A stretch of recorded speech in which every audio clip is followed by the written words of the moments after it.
Hello, this is Stacey Barr, and I am with Jerry Muller, who is Professor of History at the Catholic University of America in Washington, D.C. Now, Jerry is the author of what has now become one of my top 5 favorite books on the topic of performance measurement, and it's called The Tyranny of Metrics.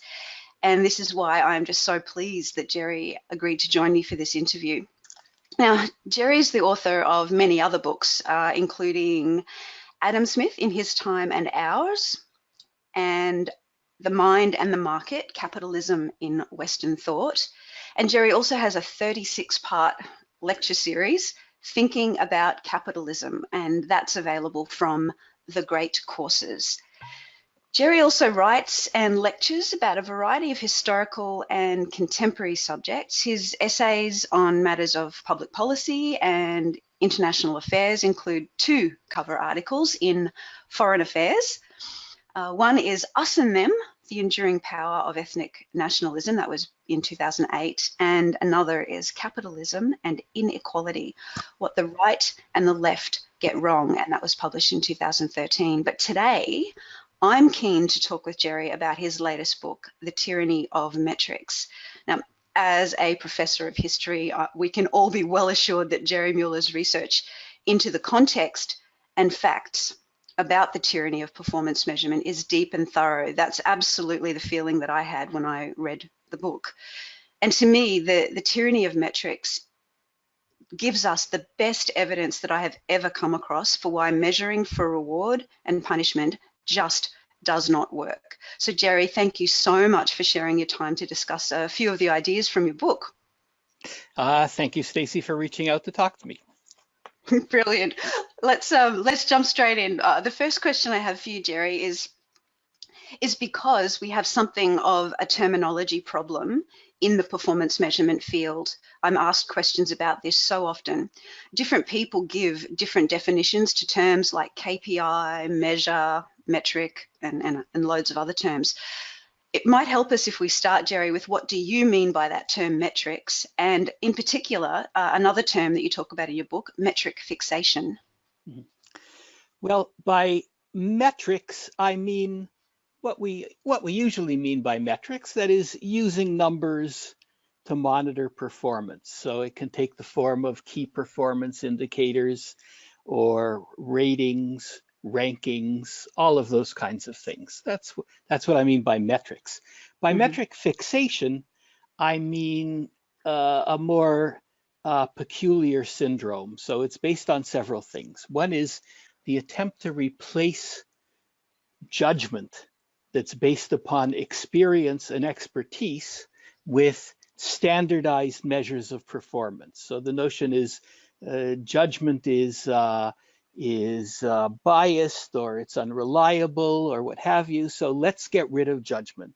Let's get rid of the role of experience and expertise, and let's have standardized measures of performance. So in an academic department, you might take the number of articles published as a purportedly objective standard measure of performance. So that's the first idea of replacing judgment based on experience with standardized measures of performance. The second part of metric fixation, though, is using those standardized measures of performance to reward or punish individuals in an organization or units within an organization. So that's the second idea of tying the standardized measurements to reward and punishment. And often a third part of metric fixation, especially in nonprofit organizations and government organizations, is the notion of making those standardized measures public, often under the rubric of transparency.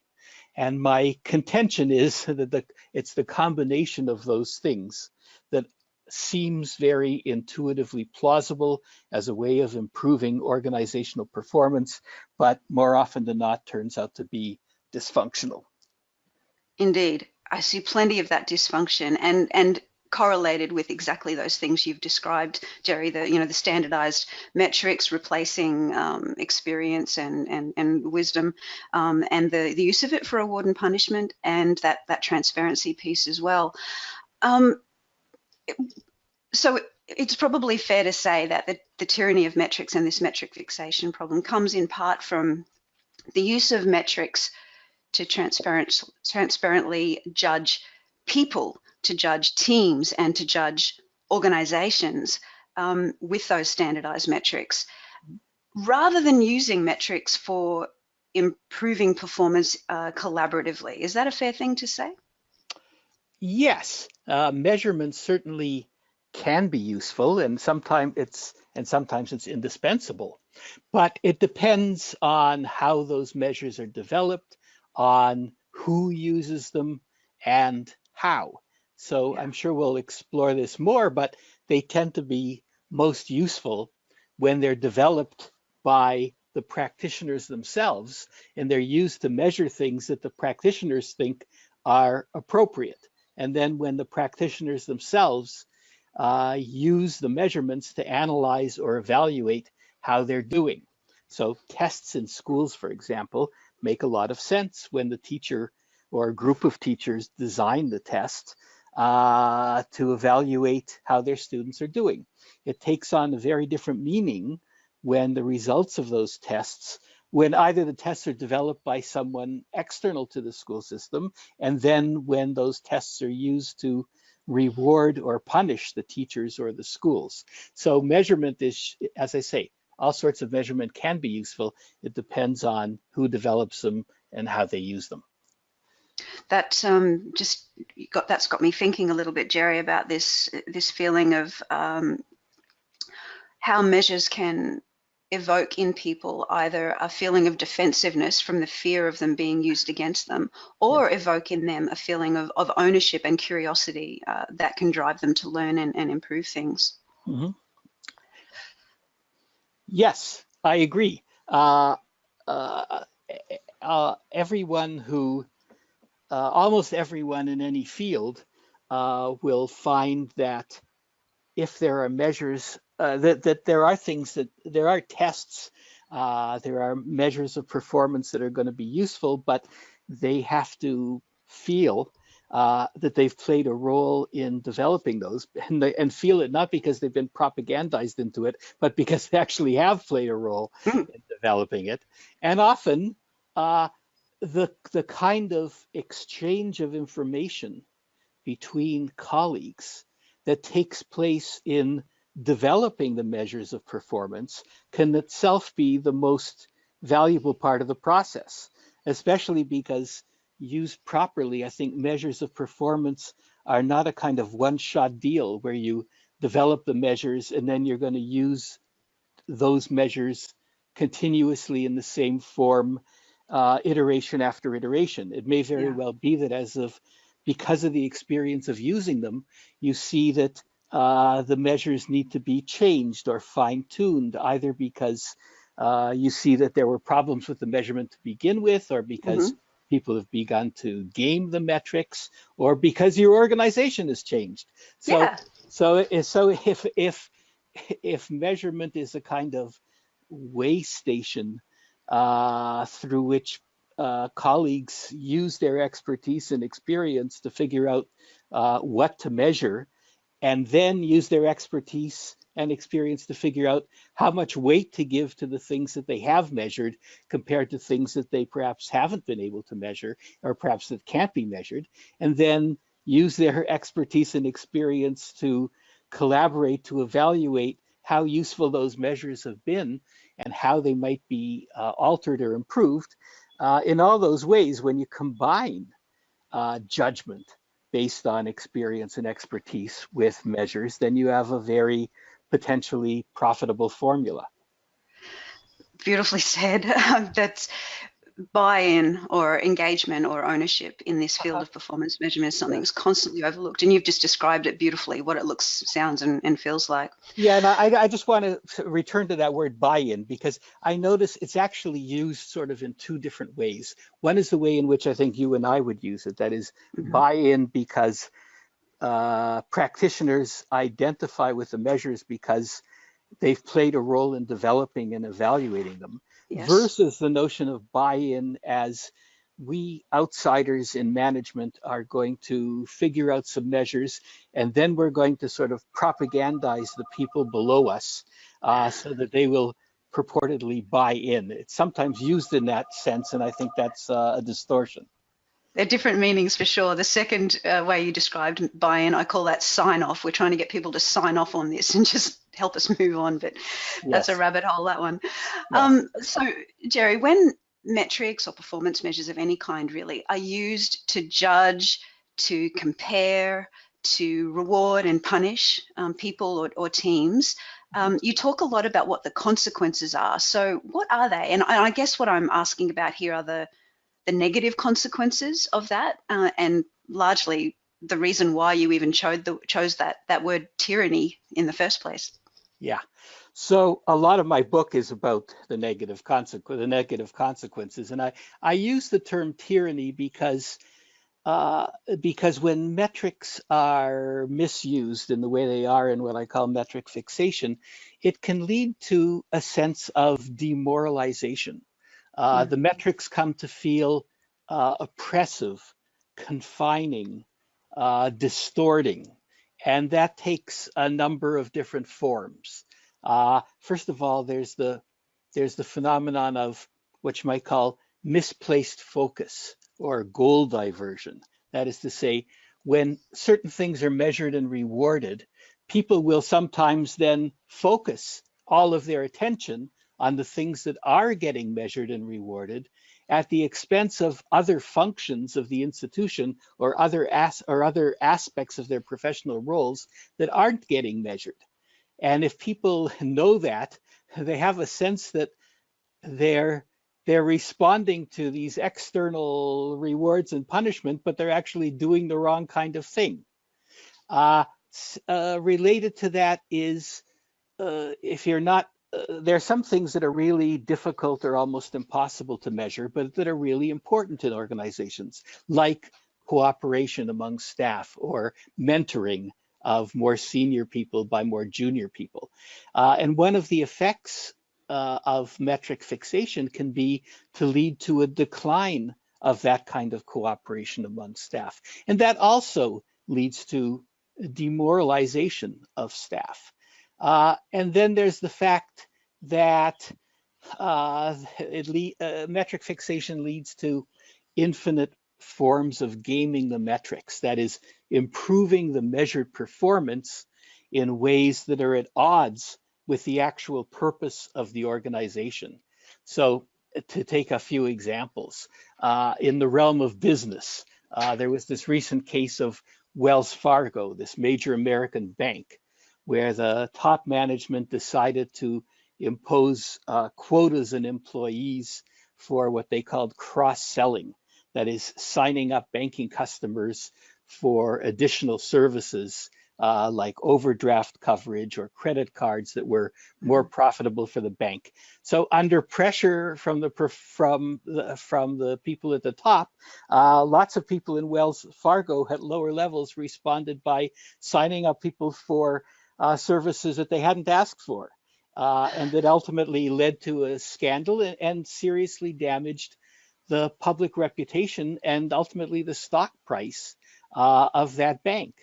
And there are many, many forms of metrics. So in education, for example, there's a lot of pressure now, both on American high schools and on American colleges, to increase their graduation rates.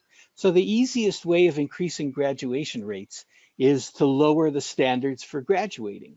And there's all kinds of pressures, some of them overt, some of them tacit, on professors to lower their standards of grading and so on to make sure that more students pass and graduate with their degrees. Or to take another example from the realm of medicine, there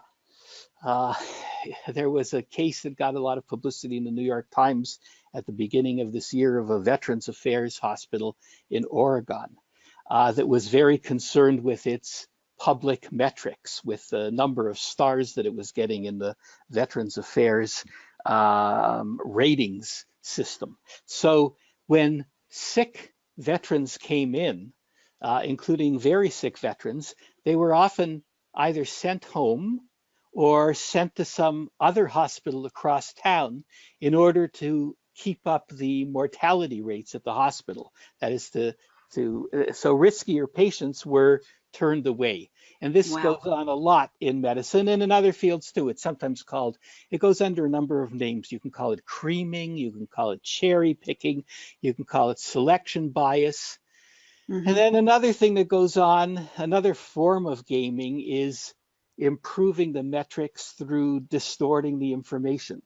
So in many countries, police departments, when they're under pressure from higher officials to show reductions in the crime rates, they do so by taking reported crimes and redefining them down to a lower level. So what would have been a felony is classified as a misdemeanor, for example. So it makes it look like the crime rate has improved, but actually it hasn't.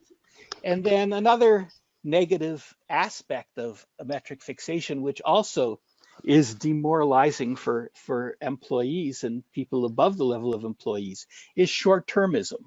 That is the tendency to improve the quarterly bottom line by doing things that improve the metrics in the short term, but harm them in the long term, like cutting back on investment in research and development, or cutting back on staff, or cutting back on the development of your staff. All of these are ways of, improving the quarterly or annual bottom line, but the long-term effect is often inimical to the, well-being of the organization.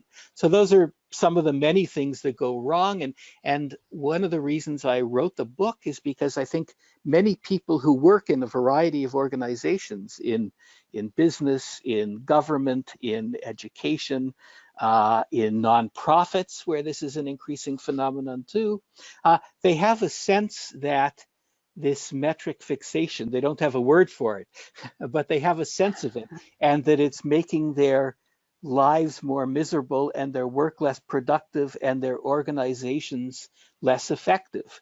And yet it's kind of omnipresent and in the air.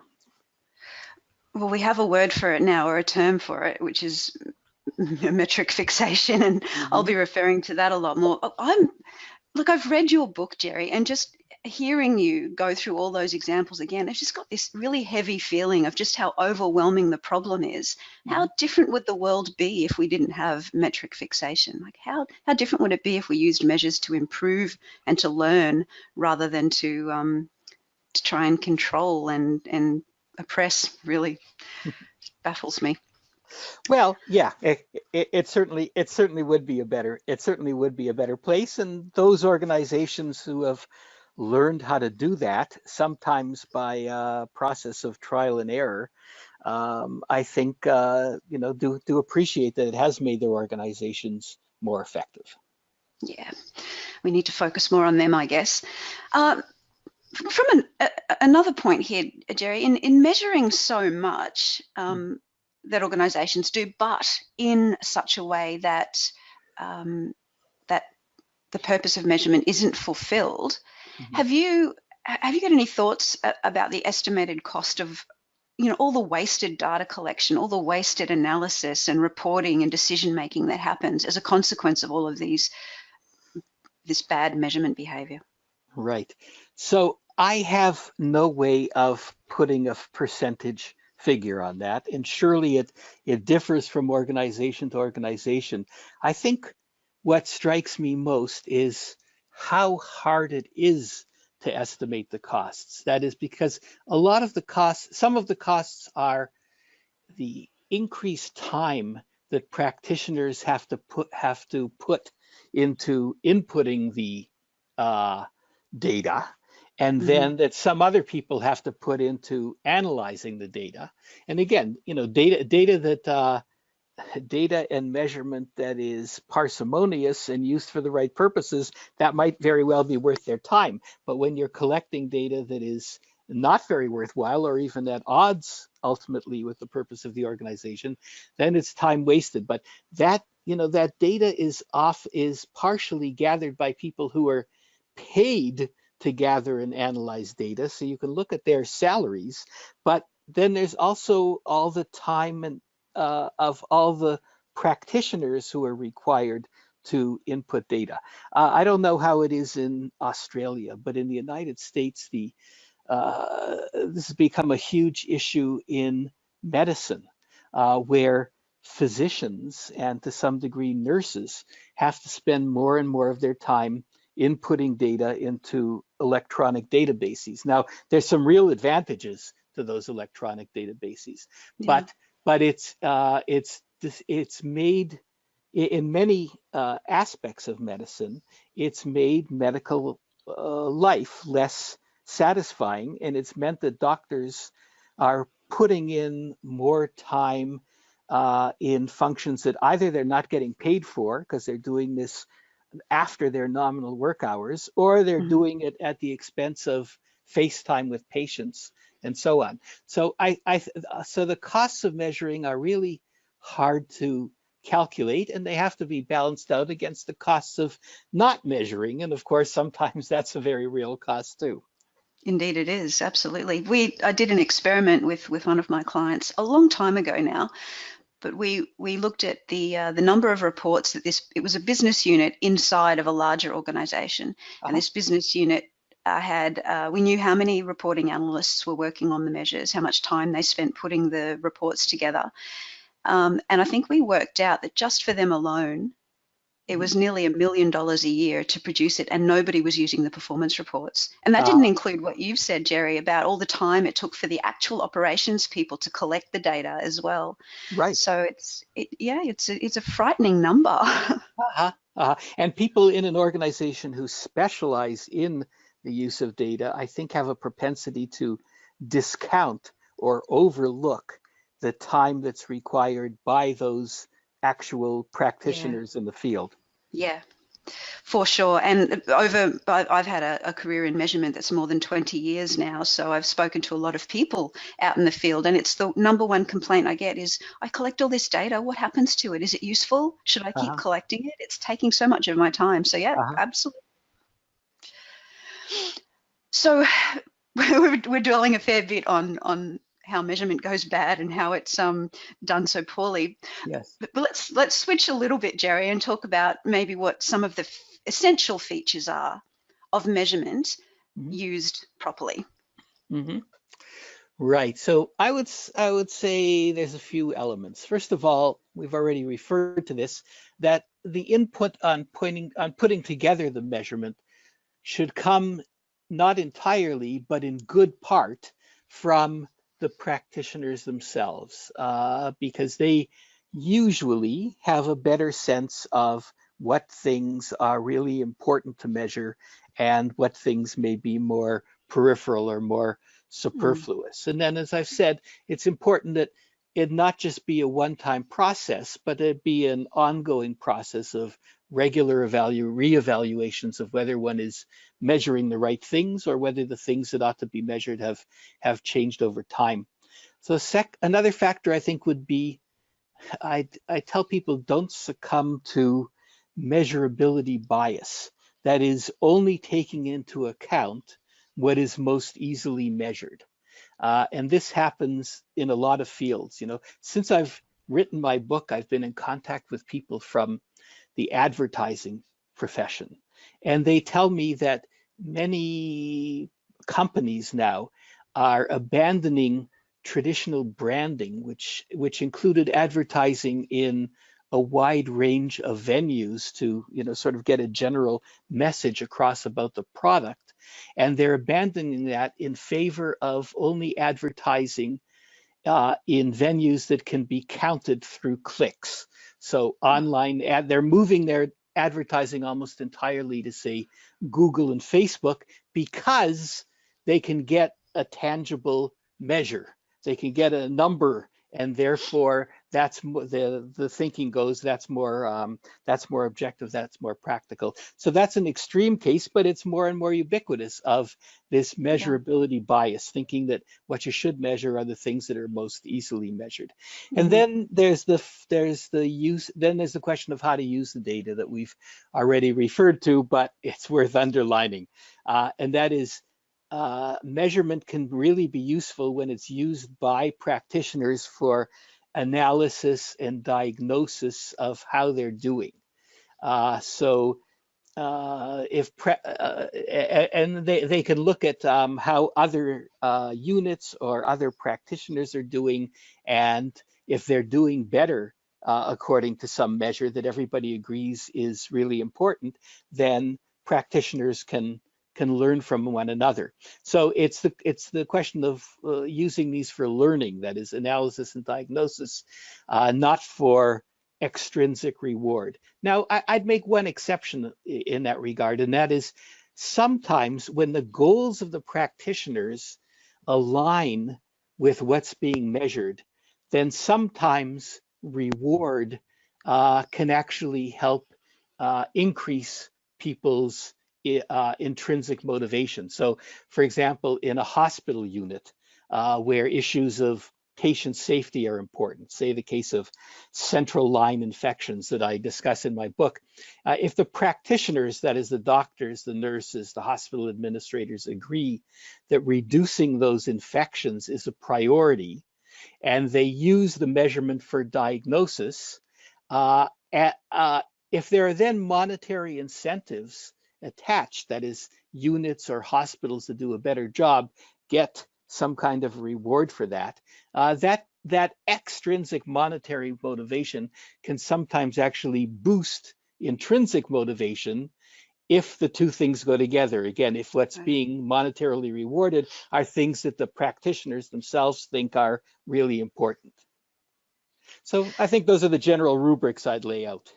I like that. I like that. So there's about, the buy-in, the practitioners designing the measures that they know are going to be useful. There's the use of the measures. No, actually, before I was going to say the use of the measures for diagnosis and learning, but before that, you actually said not to, we've got to measure things because they're meaningful to measure, not just because they're easy to measure, basically. Right. Yes. Yeah. Right. And the measurement for diagnosis, for learning, for collaboration. And I like that you have mentioned that reward can, when it's consistent and in alignment with goals that really matter to people, that reward piece can boost the motivation. And it made me think of the word celebration, like the reward becomes a celebration of something that's really important, as opposed to just part of winning points in a game, an empty game that really doesn't have a lot of meaning for people. So yeah, I'm glad you mentioned that fourth point. Yes. Very nice. So there are things that we could be focusing more on, the essential features of using measurement properly. What, Jerry, do you think we need to stop doing? The most important things to stop doing if we want the measurement of performance to work well in our organizations, we want it to help drive learning and collaboration and improvement of the results that really matter. Well, there's a few things. Be parsimonious in your use of data. That is to say, remember that more data is not necessarily more useful. So as important as measuring data is not over measuring. And the flip side of that is something, again, we've alluded to a couple of times, is the importance of the input of practitioners in deciding what's worth measuring, in using the data for analysis and learning. And then remember that what you're not measuring might be equally important. So we've already talked about the role of cooperation, the role of mentoring. I'm struck by how many people leave jobs in high performance fields because they feel like they're not being mentored, or their colleagues are not cooperating with them, or the whole atmosphere is a non-cooperative one.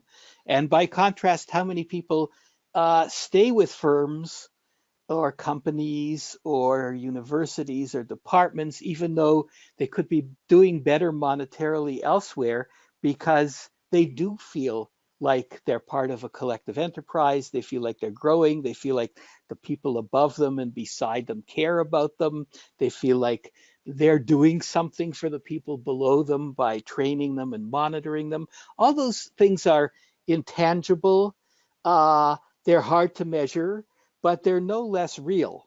So I think it's important to keep those things in mind, and that gets us back to sort of one of the larger themes of my book, and that is measurement has to be combined with judgment about what's worth measuring, judgment about how important the things that you have measured are compared to the things that you can't measure, and so on. Lovely. So I think I picked out a few things there that you'd said. You actually said these things relatively constructively, so I'm about to flip them around and make them a what should we stop doing. I think the first thing you said about the being parsimonious, we've got to stop measuring too much just because it's easy. We shouldn't measure it. Right. We've got to stop forcing measures onto people. We need their buy-in. We need their participation in it and their ownership. And there was a third one too that I picked up that we've got to stop doing. We've got to stop ignoring the things that are really hard to measure because they matter just as much. And that's where I think your use of the word judgment comes in, that expertise and experience piece. We need to bring that into it. Yes. Yeah, great. And also related to all these, don't think that the things that you measure are a substitute for talking to people in your organization about how things are going. Absolutely. Gosh, that's a very important one. It's important, but it's amazing how many people assume that actually that's really the purpose of all this. So people in the C-suite or whatever, they don't actually have to talk to the people below them because they got these numbers on the spreadsheet. It's nuts. You said something earlier in our chat, Jerry, about the conversations that we have when we're creating measures and using them are the kinds of conversations we really need to have more of. So measurement shouldn't be about shutting the conversations down. It should be about giving them a little bit of, or holding the space really for the right conversations about the things that matter and how to make them better. Yes, very much so. I have one more question for you, Jerry. The Tyranny of Metrics really is a brilliantly researched and written book. I love it. And it provides absolutely enough logical evidence against the use of measurement for the kind of, not the judgment you were talking about before, but the judgment about who's good, who's bad, the standardized metrics used for reward and punishment, and that kind of bad use of judgment, I suppose. Yes. Why do you think that so many companies, organizations, leaders, executives, whoever, are still doing that kind of measurement, that metric fixation, despite how much overwhelming evidence there is that it just doesn't work? That's a big question that I continue to think about. And I think there's a variety of reasons for it. First of all, some of the elements of metric fixation comport with widely believed ideas, that even though they're highly simplified ideas from the realms of economics and the realms of organizational behavior, like the idea that people respond to incentives. Right? So there's some truth to that, but the question is what kind of incentives they are. Now, often when people use that expression, they mean people respond to monetary incentives. Well, to some degree they do, but it depends on the field, and there are other sorts of incentives that are often at least as important: how people feel about the goals of the organization, how they feel about how they're being treated, and those other things that we refer to. So one part of it is this simplified conception of human motivation, as if we're sort of Pavlovian dogs responding to these extrinsic monetary motivations. Second idea is that numbers are objective and non-numbers are non-objective, so we should use numbers as much as possible. And there's been all sorts of critiques of judgment. A lot of behavioral psychology tries to show that judgment is off in various ways, even though sometimes it's in rather marginal ways. The whole role of bias in the sense of prejudice is a real problem sometimes, and sometimes standardized measurement can be used to help counteract that, but sometimes the fact that people are biased or prejudiced leads then to this notion that you should do away with their judgment entirely. There's a lot of hype around AI, artificial intelligence, and big data, and so on, There and is. those things certainly have their place. But right now, there's more smoke than fire. Hmm. But there's this cultural perception in a lot of organizations that this is the direction that the train of history is moving on, of more and more data, so we better jump on it lest we're run over by some moving train. Uh, and then there's the fact that as you have leaders of organizations moving from one organization to another, even organizations that are entirely different fields. So you have the head of a big corporation becoming, say, the Secretary of State in the United States, or you have the head of a company becoming a university president, which sometimes happens in the United States. They want to take with them certain techniques that they've Yeah. learned. So it's connected to metric fixation is connected to this larger phenomenon of what you might call managerialism. The notion that management is a set of techniques that you can learn and you can transfer easily from one organization to another, and experience, context, concrete knowledge of the particulars of the organization, that doesn't matter so much. And that's very tempting for some people who like to move from, as I say, from executive positions in one company to another company, or in one sphere to another, this ideology of managerialism. So you put all those things together and it makes it very tempting to resort to this kind of metric fixation. And then I would say there's one other factor. This doesn't apply to your book, but it applies to a lot of books I've noticed in the field of management. And that is, they're written almost entirely from the perspective of the managers and how they're going to manipulate the people below them. I think one of the things that's characteristic of my book is written in part from the perspective of the managed. And that's a Yeah. perspective to keep in mind. Yes, it absolutely is. I guess my book doesn't come from the perspective only of the managers, because I never was one. I was the analyst. I was the one who had to solve these measurement problems for the managers, and Uh-huh. so I worked more with the managed, and Yes. that kind of, I guess I got to see both sides of it, and I think both points of view are important, and both perspectives are important, and we have to help those two groups of people collaborate a lot more in this space if we're really going to get organizational performance to not only be led well, but and good strategy developed, but also for it to be executed well, and for continuous improvement just to be part of the culture. Yes. And for developing the leadership capacity of people lower down in the organization. Yeah, yep, Yes. brilliant. That was for an afterthought question that I had for you. That was a very, very well thought through and presented response, Jerry. That's impressive. Thank you. Okay. Any final thoughts from you before we wrap up? Uh, no, only the fact that I've been struck by, I came to write this book as an outsider to the field of management, organizational behavior, Yeah. and so on. I am struck by how many of the phenomena that we're talking about are sort of cultural tendencies that are so interesting because they are so ubiquitous, because they're shared among a wide variety of organizations, and they're part of the culture of the zeitgeist. And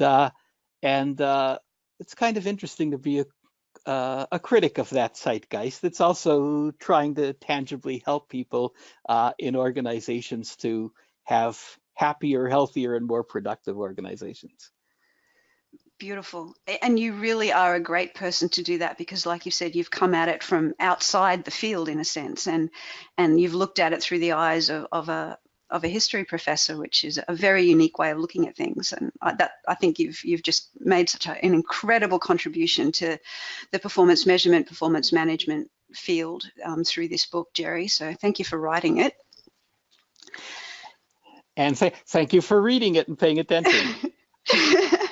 My pleasure. Everyone, The Tyranny of Metrics is a book that I think every organizational leader, manager, strategy professional, performance professional should have in their collection without a doubt. So Jerry Muller, thank you so much for the discussion, for sharing your findings on what I think is the most contentious and time-wasting use of performance measurement. Thanks for speaking to me, Stacey.